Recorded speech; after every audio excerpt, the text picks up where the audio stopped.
Hello everyone, मेरा नाम प्रियंका साबड़े है and welcome to my channel. आज का हमारा टॉपिक है नेचुरल रिसोर्सेज के बारे में, जो 6th स्टैंडर्ड का फर्स्ट टॉपिक है, फर्स्ट चैप्टर है नेचुरल रिसोर्सेज।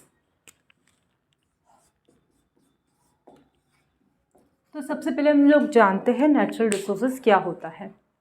नेचुरल रिसोर्सेज जो भी चीज़ें नेचर में प्रेजेंट है और अवेलेबल है और हम ह्यूमंस उसको यूज़ करते हैं, हमारी जो भी बेसिक नीड है वो फुलफिल किससे होती है? By nature. That is called as natural resources. Now natural resources के एग्जांपल्स है एयर, वाटर, लैंड।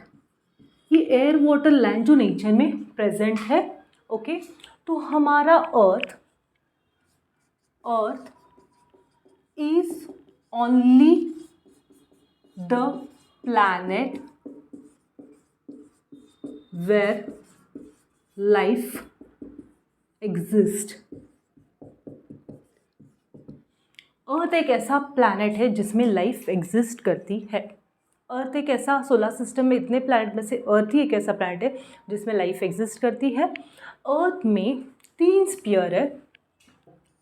अर्थ हमारा कैसा राउंड शेप है, 3 स्फीयर है। Atmosphere, atmosphere means what? Air. Hydrosphere, hydro means water, hydrosphere means water. And lithosphere, lithosphere means land. Okay, हमारा अर्थ एक ऐसा planet है जहाँ पे लाइफ एग्जिस्ट करती है। Earth is the only planet where life exist. तो अर्थ में 3 स्फीयर है। कितने स्फीयर है? 3 sphere. Okay, first one is atmosphere, second one is hydrosphere, third one is lithosphere. Okay, ये तीनों स्फीयर भी मिला के हमारा बनता है biosphere. Bio means what? Life. And sphere means the shape of the अर्थ। हमारा अर्थ का शेप कैसा है? राउंड है। तो बायो मीन्स लाइफ, और ये वर्ड है, ये ग्रीक वर्ड है। बायो ये ग्रीक वर्ड है। Okay, percentage of water,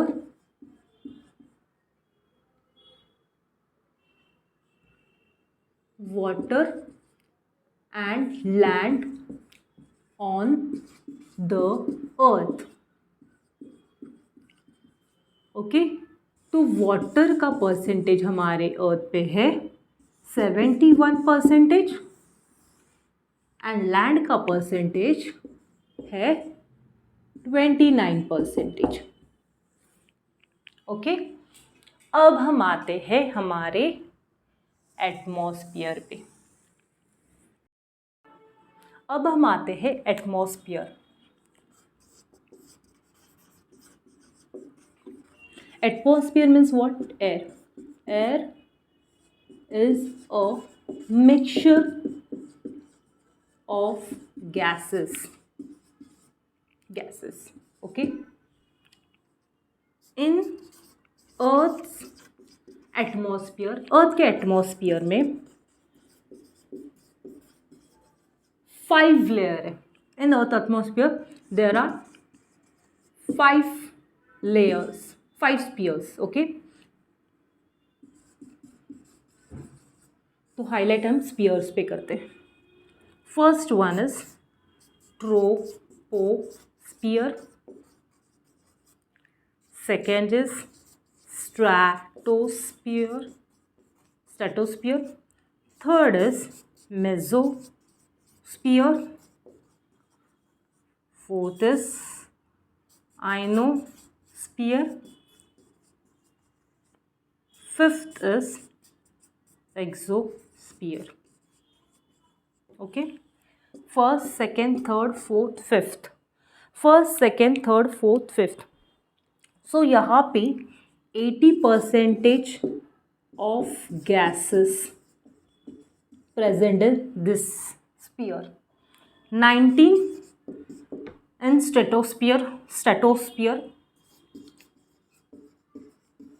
Here proportion of gases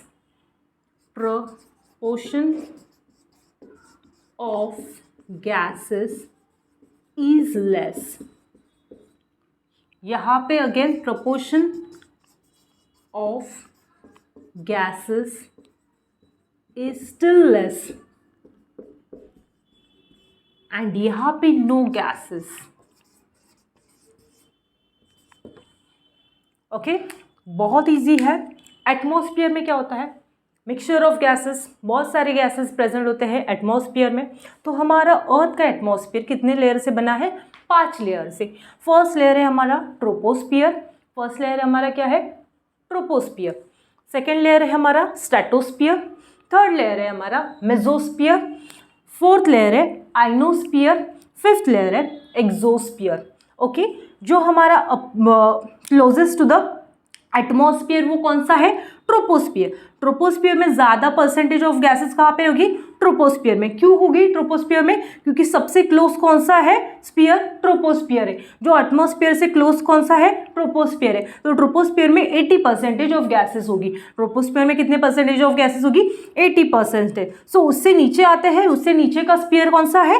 stratosphere. Stratosphere में 19% ऑफ गैसेस रहेगी. उससे भी नीचे आएगी तो मेसोस्फियर. मेसोस्फियर में उससे भी कम होगी, 19 से भी कम होगी. फिर आते हैं आइनोस्फियर. आइनोस्फियर में इससे भी कम होती जाएगी. जैसे जैसे आप नीचे नीचे जाते आओगे तो गैसेस का लेवल कैसे होगा? कम होगा. ओके एक्सोस्फियर में नो गैसेस रहेगी. तो एक्सोस्फियर एक ऐसा स्फीयर है जहाँ पे गैसेस नहीं फाउंड होगी. You will not find any gases here. So troposphere में ज़्यादा गैसेस, परसेंटेज ऑफ गैसेस कहाँ पे होगी? ट्रोपोस्फियर में. नो गैस एक्सोस्फियर में. टोटल कितने स्फीयर है हमारे एटमॉस्फियर में? 5 स्फीयर है. Troposphere, stratosphere, exosphere, mesosphere, ionosphere, exosphere. Okay so सबसे क्लोजेस्ट स्फीयर कौन सा है हमारा? ट्रोपोस्फियर. 80% ऑफ गैसेस है. स्ट्रेटोस्फियर 19%. मेसोस्फियर का gases is less and ionosphere उससे भी कम होगा. Exosphere no gases. अब हम आते हैं proportions of various gases in their proportion of various gases in the air. ये डायग्राम है. ओके नाइट्रोजन का प्रोपोर्शन है, परसेंटेज है 78. फिर उसके बाद में आता है हमारा ऑक्सीजन. ऑक्सीजन का परसेंटेज है 21. फिर उसके बाद में आता है आर्गन. आर्गन का परसेंटेज है आर्गन का परसेंटेज है 0.9%. फिर उसके बाद में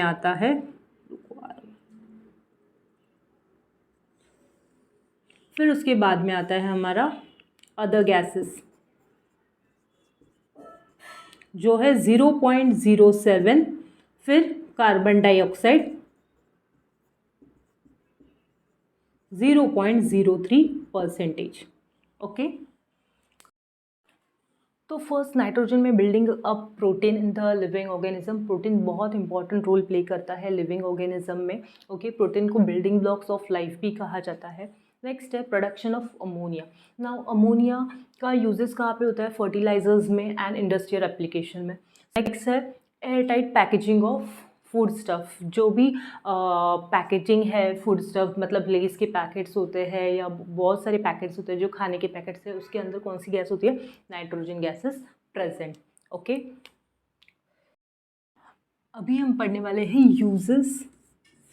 uses of gases in the air. Uses of gases in the air. तो फर्स्ट गैस है हमारा नाइट्रोजन. नाइट्रोजन के यूजेस के बारे में हम पढ़ते हैं. सबसे पहले nitrogen are building up proteins in the living being first point. Second point is production of ammonia. Production of ammonia. Third है हमारा airtight packaging. Airtight packaging of food stuff.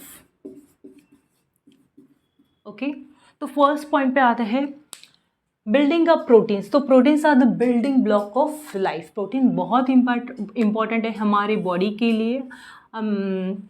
Protein हमारी बॉडी को हील एंड रिपेयर करता है, हमारी bones and muscles को, and growth and development में भी हेल्प करता है. प्रोटीन एक केमिकल से बना है जिसका नाम है अमीनो एसिड. ओके, नेक्स्ट आते हैं प्रोडक्शन ऑफ अमोनिया. ये अमोनिया का यूजेस ऐसा है जो फर्टिलाइजर्स में, इंडस्ट्रियल एप्लीकेशन में, मेडिकल में भी बहुत यूजेस होता है.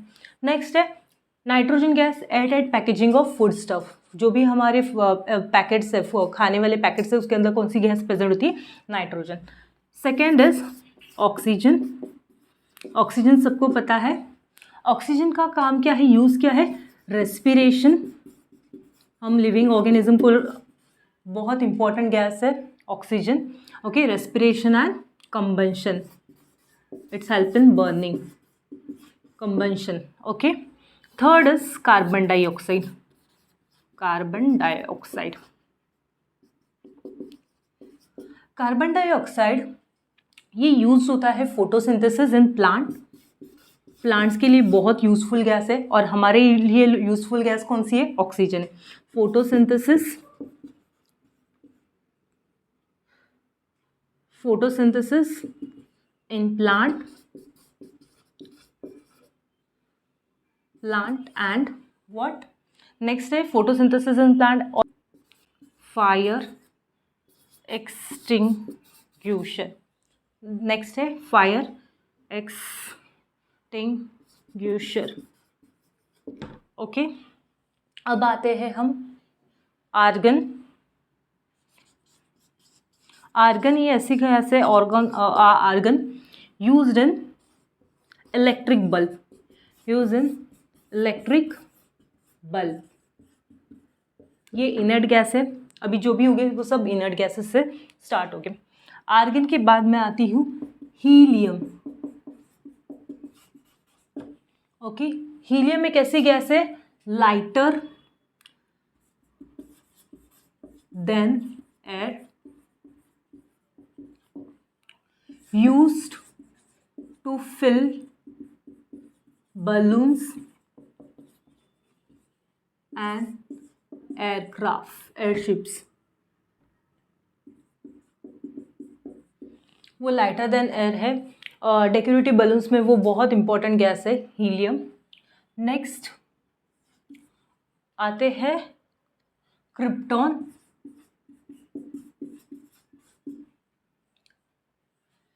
Used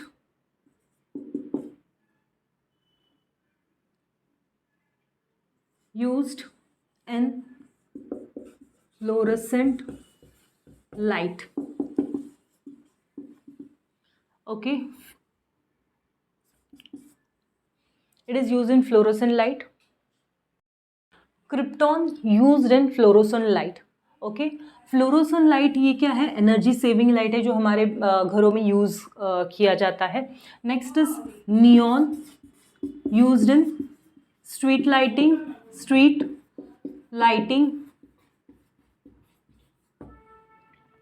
and decorative lights.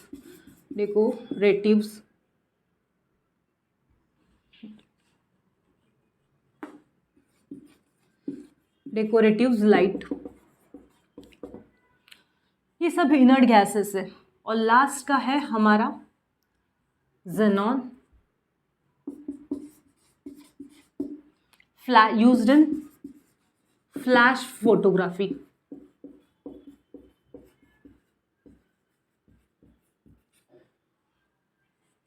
White colour की लाइट इमिट होती है जब इलेक्ट्रिक करंट पास होता है. ओके, सो ये जो गैस है कहाँ पे यूज़ करती है? Flash photography. एक बार अब हम आने वाले हैं ओजोन लेयर के बारे में. ओजोन लेयर का केमिकल फॉर्मूला है O3, क्योंकि 3 ऑक्सीजन मॉलिक्यूल से बना है। Ozone layer is also called as protective shell of the earth. कहाँ पे प्रेजेंट है वो? Lower part of stratosphere, lower part of stratosphere. उसका काम क्या है? Protect our earth from UV rays, and this rays are very harmful. और ये यूवी रेज कहाँ से आते हैं? सन से आते हैं। और उसका प्रोटेक्ट कौन करता है? हमारा ओजोन लेयर। ओके, अब जो हार्मफुल गैसेस है जो ओजोन लेयर को डिस्ट्रॉय कर रहे हैं, ओजोन लेयर का केमिकल फॉर्मूला है O3। Okay, ozone layer is also called as protective shell of the earth. Okay, वो कहाँ पे प्रेजेंट है? Lower part of stratosphere. Ozone layer कहाँ पे प्रेजेंट है? Lower part of stratosphere. Ozone layer is also called as protective shell of the earth. Chemical formula क्या है? O3। कितने ऑक्सीजन एटम है? 3 ऑक्सीजन एटम है। Protect the earth from UV raise. अब ये यूवी रेज हार्मफुल रेज है, वो कहाँ से आते हैं? सन से आते हैं। और उसको प्रोटेक्ट करने का काम कौन करता है? ये हमारा सन है। सन से कौन से रेज आते हैं? यूवी रेज आते हैं। उसको कौन प्रोटेक्ट करेगा? Ozone layer. ओके, और जो हार्मफुल रेज जो डिस्ट्रॉय करते हैं ओजोन लेयर को, वो है क्लोरोफ्लोरोकार्बन एंड कार्बन टेट्राक्लोराइड, जो यूज किए जाते हैं AC एंड फ्रिज में। और ओजोन डे एवरी ईयर 16 सितंबर सेलिब्रेट किया जाता है ozone protection day.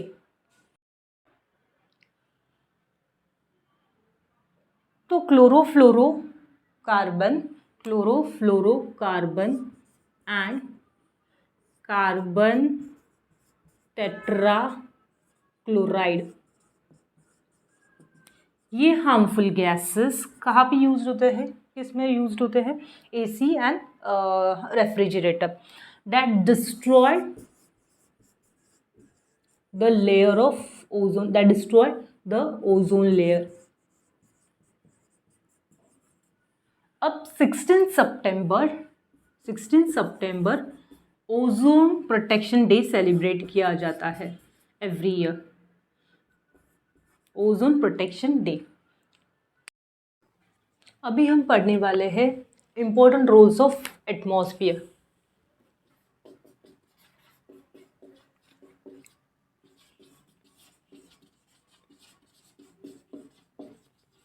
So you all know air बहुत इंपॉर्टेंट है लिविंग ऑर्गेनिज्म के लिए। Okay, next, production of cloud, fog, snow, rain, ये कहाँ पे प्रोड्यूस होते हैं? एटमॉस्फेयर में। Air act as a filter. Okay, atmosphere act as a filter, atmosphere act as a filter. जो भी हार्मफुल एलिमेंट्स है या इन्वायरमेंट में, वो फिल्ट्रेशन का काम करेगा atmosphere. Third is heat and light. We get heat and light from sun. Okay, heat and light from the sun. अब हम आते हैं water.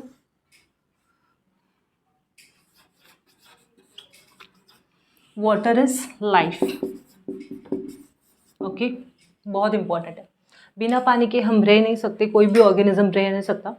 Water is very important factor for living organism. Without water we can not survive, any living thing can not survive. Okay, so सबसे हम लोग पहले पढ़ते हैं वाटर के 3 states. First one is water is available in 3 states. Tasteless, बिना taste, no taste. Okay, odourless, and third is colourless. ना colour है, ना पानी का स्वाद है, ना स्मेल है। Okay, water is available in 3 state: tasteless, colourless, odourless. Okay, water is also called as universal solvent. Water को यूनिवर्सल सॉल्वेंट भी कहा गया है.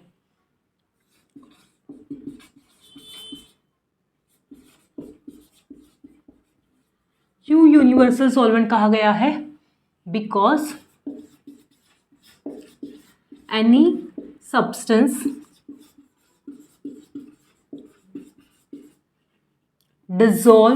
Readily dissolve in water.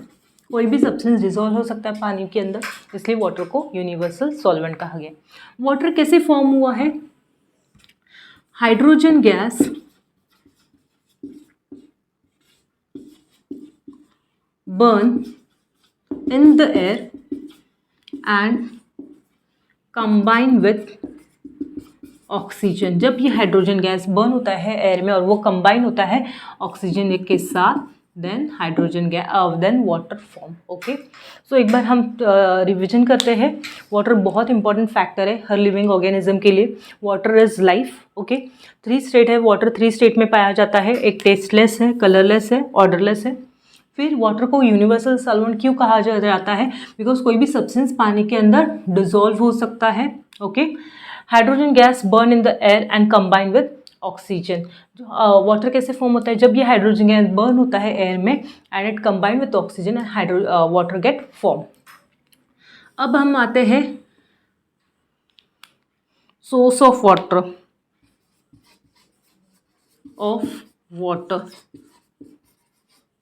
Natural and manmade. Natural क्या है? रिवर, जो नेचुरली प्रेजेंट है environment में, नेचर में. River, ponds and lake. यहाँ पे मैनमेड ने बोरवेल, वेल्स, डैम. अब हम पढ़ने वाले हैं लिथोस्फीयर के बारे में. Lithosphere means what? Land. Land का परसेंटेज कितना है अर्थ पे? 29. और ये लिथोस्फीयर में क्या क्या होता है? Soil, big rocks and stone. Okay, जो क्रूड ऑयल है, नेचुरल गैसेस, मिनरल्स, ये कहाँ से मिलते हैं हम लोग को? लैंड से. Natural gas, minerals and crude oil. हम पढ़ने वाले हैं लेयर्स ऑफ लैंड. जो अपर लेयर है लैंड का, uppermost layer ऑफ सॉइल में क्या होता है? Decomposition of dead animals and plant matter. उसको हम क्या बोलते हैं? ह्यूमस. ओके, ये अपर जो ऊपर की लेयर होती है लैंड की, उसमें क्या क्या होता है? डिकम्पोजिशन. जो मरे हुए एनिमल्स एंड प्लांट है वो उसका लेयर होता है, उसका नाम क्या है? ह्यूमस. सेकेंड लेयर है इमेच्योर ऑफ सॉइल. ये बिलो ह्यूमस. उसमें क्या रहता है? Stones, okay, insects, worms and soil. Okay, first layer था हमारा ह्यूमस. ओके, ह्यूमस में क्या होगा? सिर्फ मरे हुए जानवर, okay, and plants matter. Okay, उसके नीचे जो होगा वो है इमेच्योर सॉइल. इमेच्योर सॉइल में क्या होगा? Stones, insect, worm and soil. Okay, stone, insect, worms and soil. Under this layer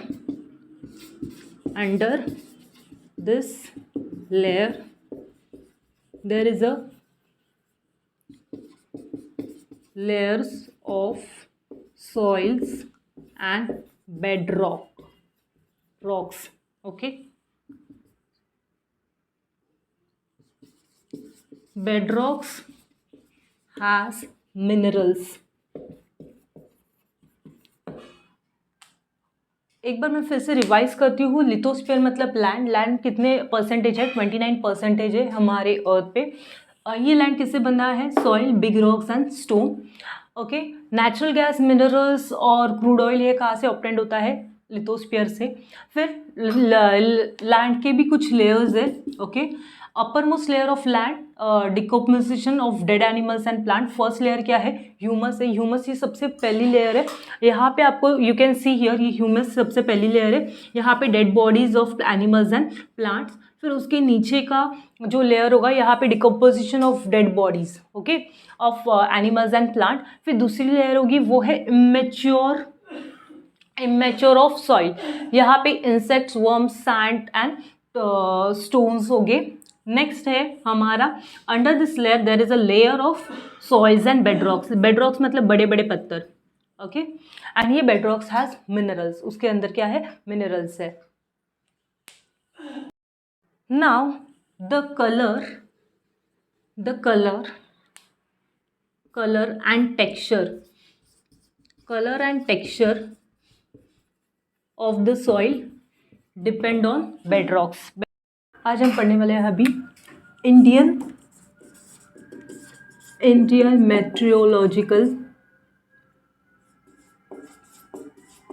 meteorological department. इनका क्या काम होता है ये हम स्टडी करने वाले हैं। इस्टेब्लिश हुआ था 1875, ओके। क्या काम होता है उनका? To observe the weather and make weather forecast, okay.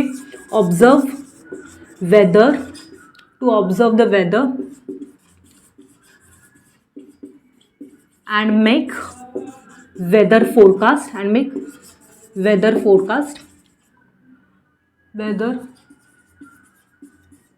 फिर उनका दूसरा काम है जो भी रेन फोरकास्ट होगा, रेन फोरकास्ट, वो रेन फोरकास्ट डन बाय, जो भी रेन का फोरकास्ट होता है वो कौन करता है? Done by Indian meteorological department, okay. Now इनका काम होता है to study related global, it study the development regarding global warming, it study development regarding global warming,